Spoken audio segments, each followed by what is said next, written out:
Collector महोदय, जिला Ujjain Madhya Pradesh.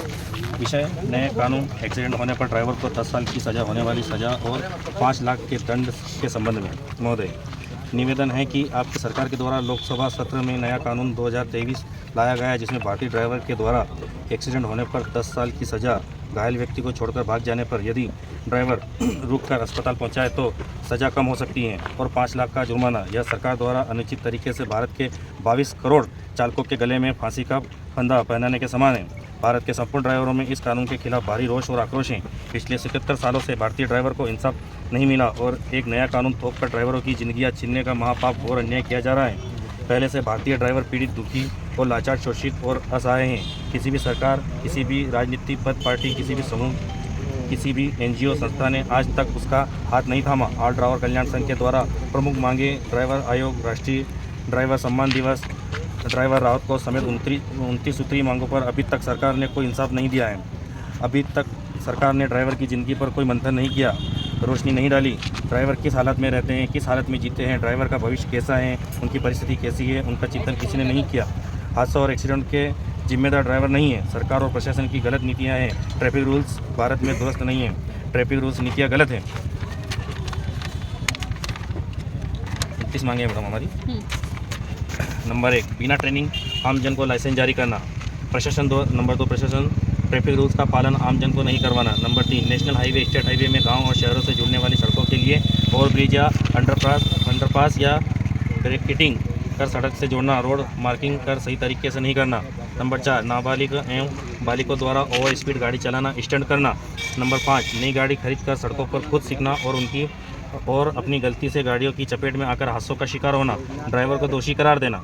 Number 6, अवैध वसूली के लिए गाड़ियों का पीछा कर और गाड़ी के आगे आकर एक ब्रेक मारना और हादसे का शिकार हो जाना। नंबर 7, छोटी सी गलती पर चलती गाड़ी में भारतीय ड्राइवर पर हमला करना और हादसे का खुद से शिकार होना, ड्राइवर को हादसे का शिकार बना देना। नंबर 8, सड़क निर्माण के ठेकेदार के द्वारा निर्माणाधीन पुल पुलिया में ट्रैफिक नियमों का पालन नहीं करना, जहां तहां सड़क के किनारे या बीच में गड्ढे बनाकर छोड़ देना, मार्किंग सही तरीके से नहीं करना। नंबर 9, ट्रैफिक पुलिस द्वारा अवैध वसूली और चालान काटने के दौरान लापरवाही करना, बीच रास्ते में ही गाड़ियां अवैध तरीके से रोककर हादसों को जन्म देना।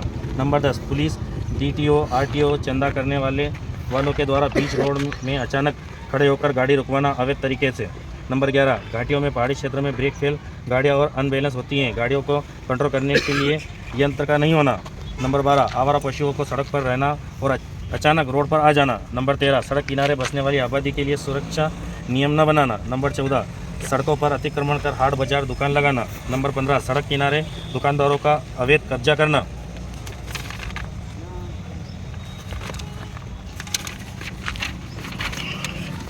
नंबर 16, ट्रांसपोर्टर मालिक व्यापारी द्वारा टाइम बॉन्ड करके ज़बरदस्ती ड्राइवर से गाड़ियों का चलवाना, टाइम पर नहीं पहुंचने पर ड्राइवर का पैसा काट लेना, कारण डिफरेंशियल।